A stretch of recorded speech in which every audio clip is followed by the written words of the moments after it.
L'anima nostra ha momenti di chiaroveggenza terribili.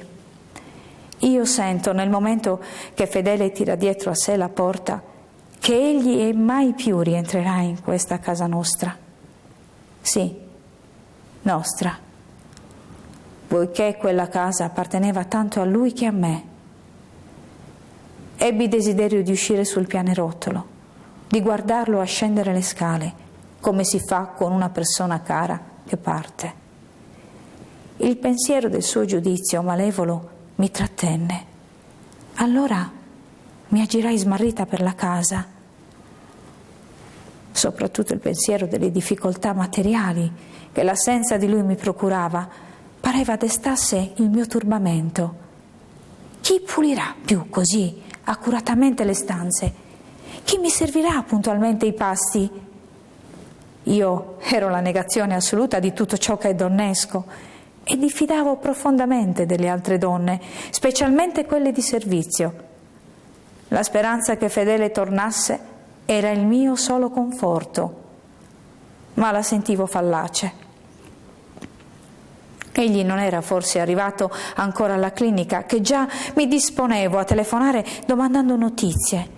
Il timore di diminuirmi ai suoi occhi mi trattenne di nuovo. Ed ecco, suonano alla porta. La sola idea che sia lui, che tutto ritorni nell'ordine di prima, mi fa sobbalzare di gioia. E Lauretta, invece, che già viene a domandarmi se mi occorre qualche cosa. È una buona e allegra ragazza, spesso afflitta da dispiaceri amorosi.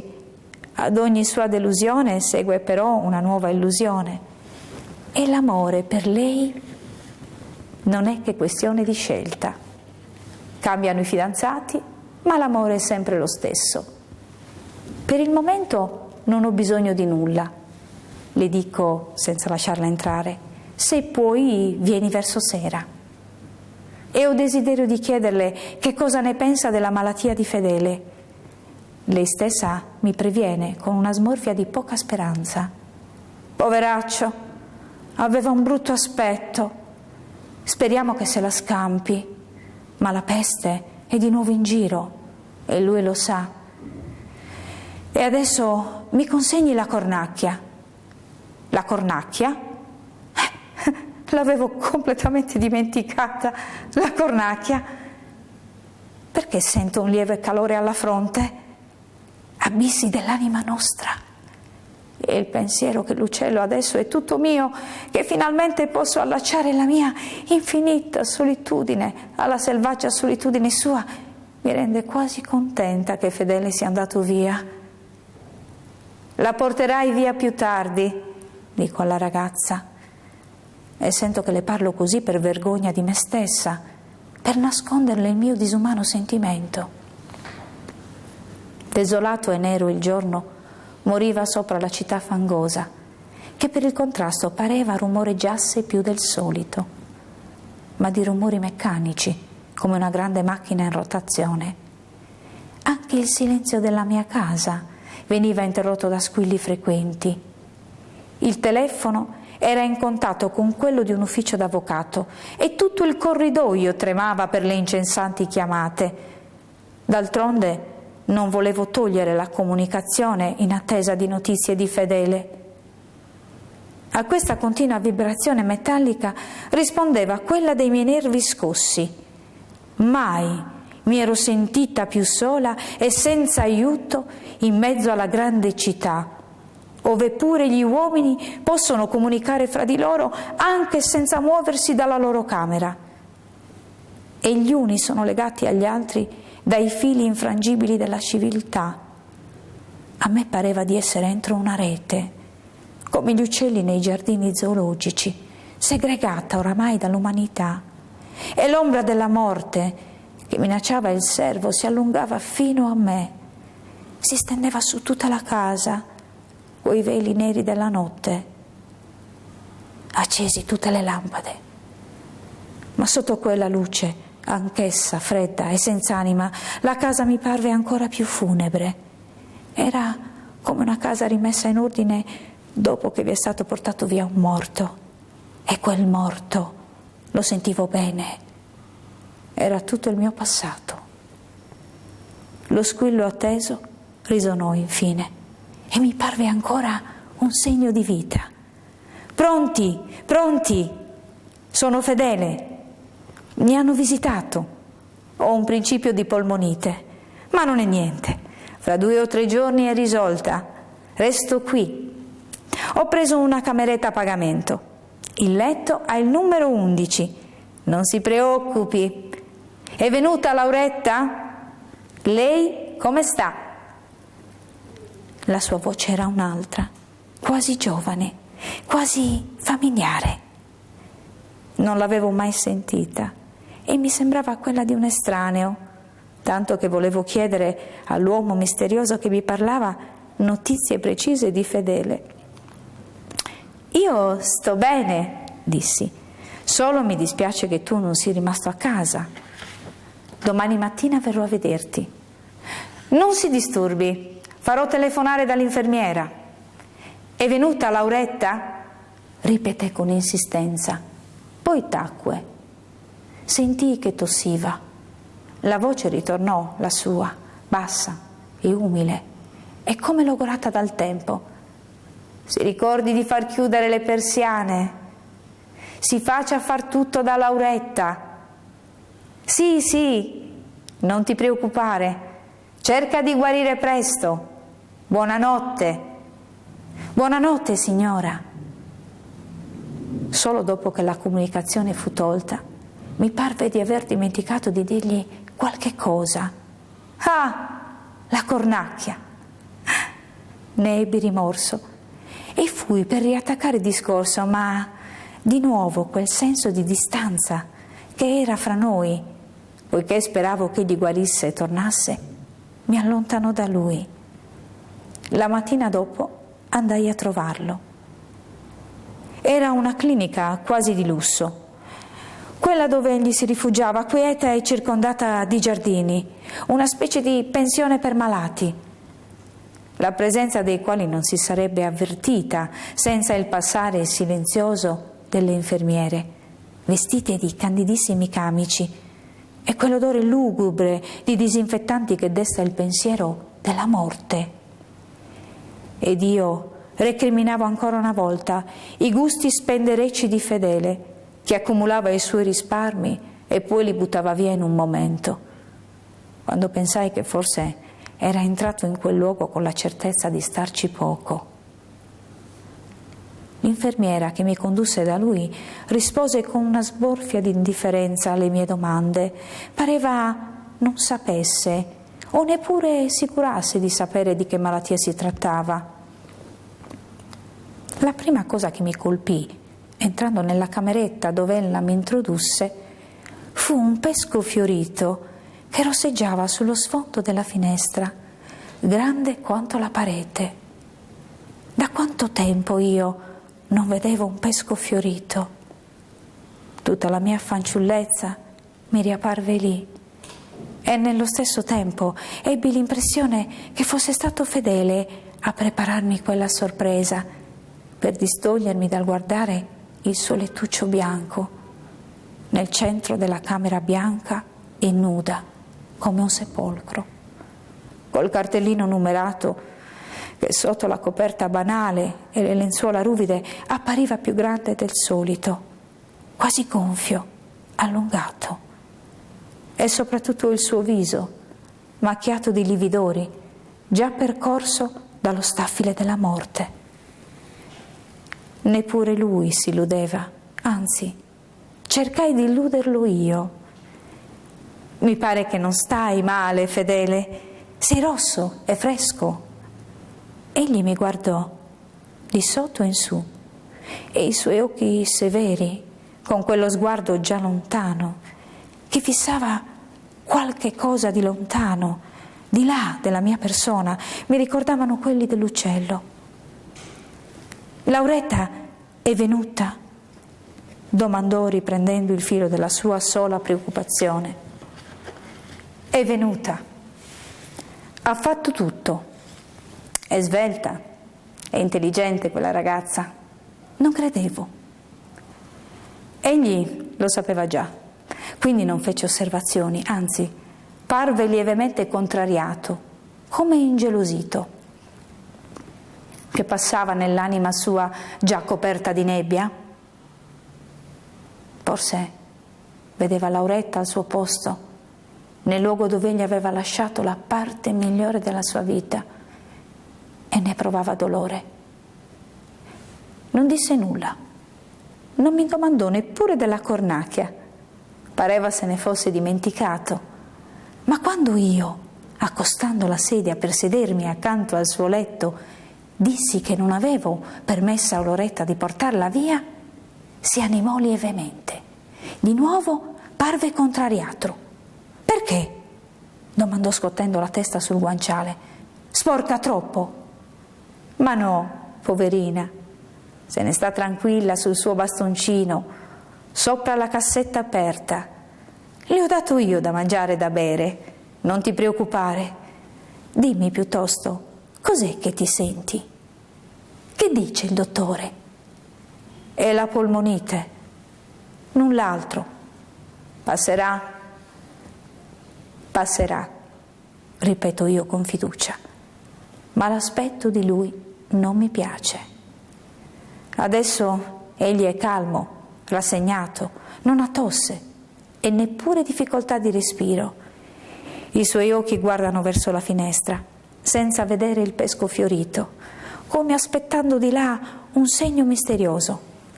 Ma questo suo raccoglimento, questa sua indifferenza per me e per le cose che gli vado ostentamente dicendo, e soprattutto il calore intenso che si spande dal suo corpo, come se dentro tutto gli si arda e consumi, mi preoccupano più che se egli si agitasse e lamentasse. Solo quando accennai ad andarmene e gli chiesi se aveva bisogno di nulla, se dovevo regolare io i conti con la direzione della clinica, si agitò alquanto. «No, no», disse con voce sibilante, «è tutto regolato. E lei non si agiti, non torni. Sei tu che ti agiti. Sta quieto», gli risposi, mettendogli una mano sulla testa. «Se ti dispiace, non torno. No». Egli fremeva tutto, non replicò, e al tocco della mia mano parve a poco calmarsi. Ed io mi avvidi che chiudeva gli occhi per nascondere le sue lacrime. Diedi una buona mancia all'infermiera perché lo trattasse bene, avvertendola di telefonarmi di tanto in tanto per darmi notizie. Domandai anche di parlare col dottore, ma il dottore a quell'ora non si poteva avvicinare. Avevo stabilito di mangiare fuori quella mattina, anche per distrarmi. Nella strada però mi parve di ricordarmi che qualcuno mi aspettava a casa, qualcuno che era solo e aveva fame e sete e forse soffriva per l'abbandono completo in cui veniva lasciato. Piccolina, una tenerezza improvvisa mi riassale per lei, come si tratti di un piccolo essere umano affidato ormai alle mie cure. Compro qualche cosa da un rosticere e torno a casa. La casa ha un odore di chiuso, di morto, ma nell'attraversare il corridoio sento lo strido della cornacchia che ha riconosciuto il mio passo e mi pare un grido di vita. Si sollevò tutta nel vedermi, aprì le ali ed io la presi con me alla mia tavola e mangiai con lei, parlandole infantilmente. Le racconto la mia visita al suo amico, le confido le mie esperienze e i miei timori. Essa becca nel mio piatto e beve nel mio bicchiere, tentando poi di rovesciarlo. Non le importa nulla di quanto le dico. È piuttosto curiosa di sapere che cosa contendono gli involtini da me deposti sulla mensa e tenta di slegarli. Si diverte col tappo della bottiglia e si impunta a forarlo col becco. Si allunga tutta verso la lampada, guardandola bene in giro, e tende l'orecchio al battito uguale della pendola.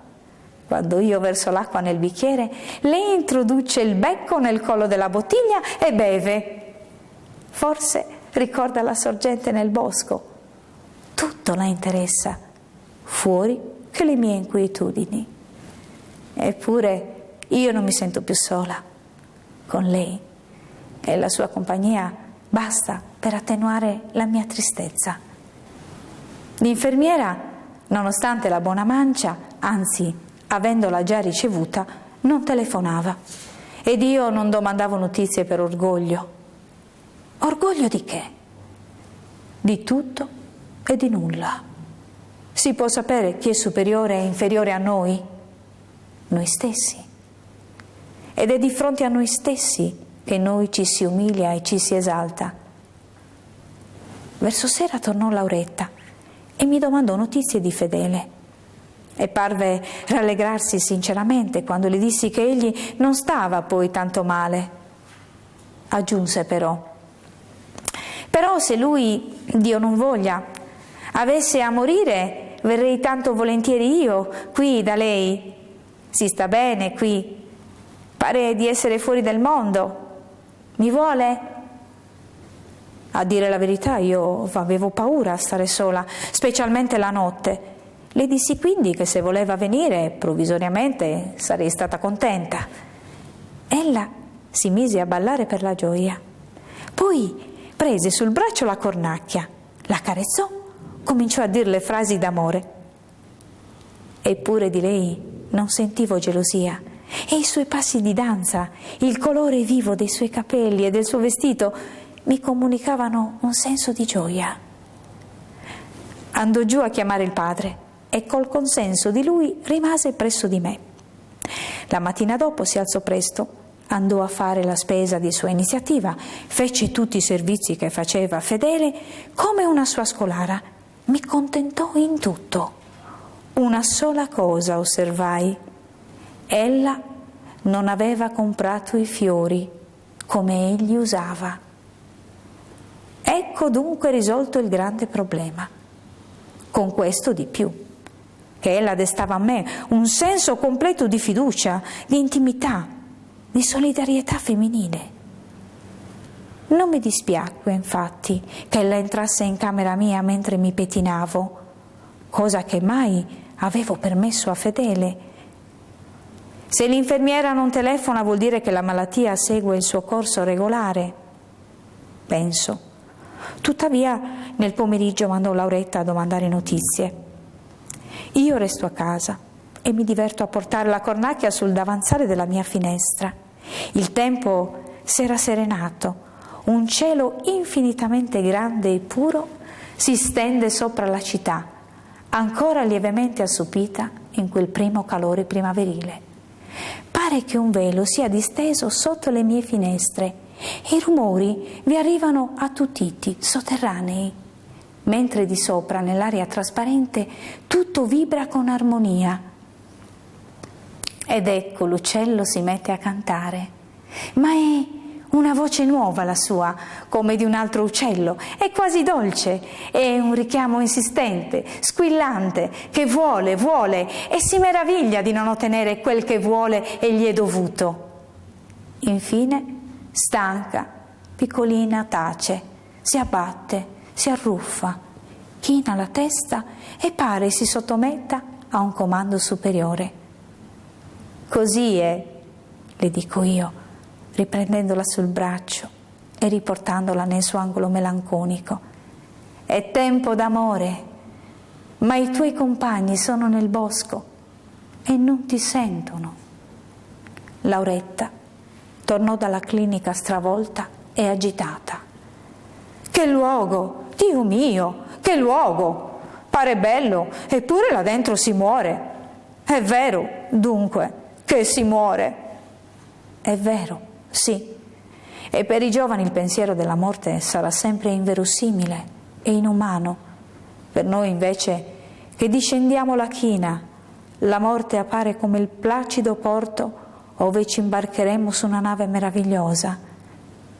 Così Le notizie poco buone di Fedele non mi comunicano il terrore risentito dalla fanciulla, ma il pensiero rimaneva fisso laggiù, dove l'uomo arrivava lentamente al porto, mentre lei già aveva dimenticato la sua impressione e canticchiava ogni tanto volgendosi alla cornacchia per prodigarle carezze e languide frasi d'amore. «Ti ha chiesto di lei?»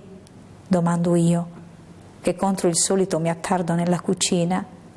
La cucina è bella, con le sue maioliche bianche, il merletto verde intorno alla capa del camino, gli arnesi lucenti che riflettono la lontana luminosità del cielo. Fedele aveva il culto della bellezza, anche nelle cose umili. Era nelle sue condizioni un artista e un aristocratico, e lo ricordo ancora in certe sere quando egli indossava il frac e la sua linea, il viso un po' duro e angolare, quei freddi occhi verdoni. Lo trasformavano in un qualche gentiluomo nordico, venuto misteriosamente fra noi. «Non mi ha chiesto nulla», dice Lauretta oscurandosi ancora in viso. «Guarda sempre verso la finestra e pare non si accorga di nulla». Più tardi tento di telefonare alla clinica. Prima che l'infermiera risponda passa un lungo minuto ed ecco sento il silenzio lugubre della clinica nella notte, quando i malati tacciono e le lampade notturne sembrano già vegliare i loro cadaveri. Fedele peggiorava e l'infermiera lo disse a voce alta, con la convinzione che la mia indifferenza fosse pari alla sua. Il giorno dopo tornai a visitarlo. Non so per quale ragione, forse perché pensavo di acquistarne per me al ritorno, mi venne in mente di portargli dei fiori. Poi tirai dritta. Non si portano fiori ad un servo. Una barriera insormontabile, accumulata da millenni di odio e di interessi feroci, divide ancora servi e padroni. Comprai invece dolci e arance, cose che gli piacevano, ma appena vidi il suo viso, deposi la borsa come una cosa mortalmente inutile. Eppure il suo viso esprimeva una certa volontà. Era ancora il viso duro, angolare, con gli occhi verdoni, dei quali la pupilla grande e mobile si fissava su gente sconosciuta, forse odiata, che però bisognava servire in silenzio. Per un attimo mi guardò, mi riconobbe, ma tosto volse di nuovo le pupille in là, come già si fosse dimenticato di me o non volesse più riconoscermi. L'avevano un po' sollevato a sedere perché l'affanno era già grave. Egli però non si lamentava, anzi, quel suo sforzo di volontà pareva destato dal desiderio preciso di vincere l'affanno. Le mani, abbandonate sulle lenzuola, aride e tristi, erano già vinte, e la testa, a un tratto, piegatasi giù, coi capelli grigi e arruffati, mi ricordava quella dell'uccello che dopo aver chiamato invano si sottometteva a un comando superiore. Chiedi insistentemente di conferire col dottore che curava Fedele. Ero sdegnata. Mi sembrava che non avessero fatto nulla per aiutare a salvare il malato. Il dottore passava rapido nel corridoio, dando ordine a destra e a sinistra alle infermiere che entravano ed uscivano dalle camere dei malati e si incrociavano come spole. Dovetti andargli appresso, mentre egli, invece di rispondere alle mie domande, mi chiedeva a sua volta se il malato aveva parenti. Null'altro, ma da queste semplici parole spirava l'alito della morte. Rientrai presso Fedele. Sedetti accanto al lettuccio. Lo guardavo, poi guardavo il pesco fiorito, dietro i vetri chiusi, con l'impressione confusa che la vita dell'uomo spegnendosi accrescesse quella dell'albero. Oramai che sapevo la sua sorte mi sentivo quasi tranquilla. Ma l'assistere al lento trapasso di un'anima da un mondo che è tutto luce e realtà ad un altro del quale ancora non conosciamo il mistero è certamente pauroso e triste. Eppure mi illudevo ancora. L'aspetto di Fedele non mi sembrava mortale, il suono stesso della mia voce, mentre tentavo di sottrarre il malato al suo affanno, parlandogli di cose inutili, mi dava un senso di vita. E fuori, la grande giornata primaverile, il sole che tingeva di sangue roseo i fiori del pesco, i voli degli uccellini pazzi di gioia, tutto negava l'esistenza della morte. Oh, questa non esiste finché siamo vivi noi. Così lasciai la clinica, dandomi la speranza che Fedele migliorasse. Il tempo buono aiuta il malato a guarire. Del resto io compivo il mio dovere verso di lui. Se egli moriva, non era colpa mia. E se egli se ne fosse andato un giorno, come aveva minacciato di fare, non ci si sarebbe separati lo stesso? Compro dunque i fiori per me. Rientrando a casa, sento Lauretta che canta una canzone d'amore e la cornacchia che, imitando il grido del cuculo, si crea forse d'intorno l'illusione della foresta in primavera. Tutti si cerca la gioia dove meglio si può. Fedele non aveva parenti. Figlio illegittimo di un'antica cameriera di casa nostra, che si era illusa di poterlo fare studiare. Dopo la morte di lei, rimasto solo e senza mezzi, anche lui era entrato al nostro servizio. Aveva qualche anno più di me. Ricordo che un giorno, mentre la madre mi sorvegliava, bambina, in un giardino pubblico, egli era arrivato di corsa con altri ragazzi e che tutti assieme, tumultuosi e violenti, mi avevano destato un senso di paura. Aggrappata alla donna, tremavo tutta, finché lei non chiamò Fedele accanto a noi. «Vedi? Non è niente. Sono bambini che giocano. Fedele, sta un po' tranquillo». Egli aveva messo una mano sulla mia spalla, ansava per la corsa e la lotta coi compagni, ma la voce era buona, dolce. «Ma no, piccolina, perché devi avere paura?» Nel pomeriggio telefonarono dalla clinica. Fedele stava meglio e desiderava vedermi. Dio sia lodato. Sì, durante tutta la giornata mi ero sentita serena, con l'impressione che una gioia invece che un dolore dovesse attendermi. E quello stesso desiderio di Fedele, che durante le mie visite si era mostrato indifferente e quasi infastidito di me, mi confortava. Egli stava ancora seduto sul letto e questa volta i suoi occhi mi vennero incontro, ma opachi, quasi neri, con già dentro l'ombra del mistero. E fin dalla soglia sentii l'affanno che egli non reprimeva più. Pareva avesse corso a lungo, follemente. Mi ritornò l'immagine di lui ragazzo e la mia paura e il sollievo della sua voce. Sedetti al solito posto. Il piccolo spazio fra me e il letto mi dava un senso di angoscia, come un abisso.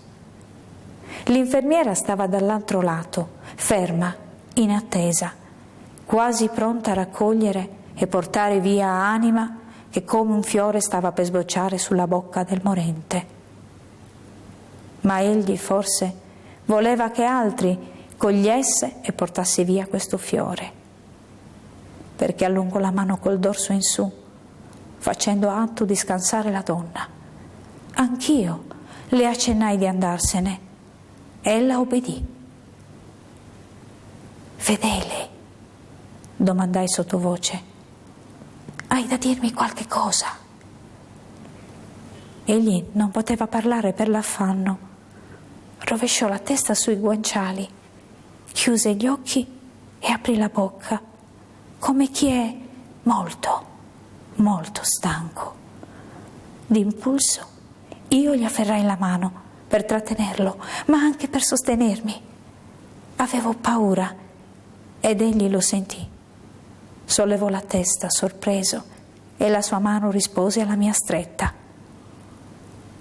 «Piccolina», mormorò, ma come fra sé.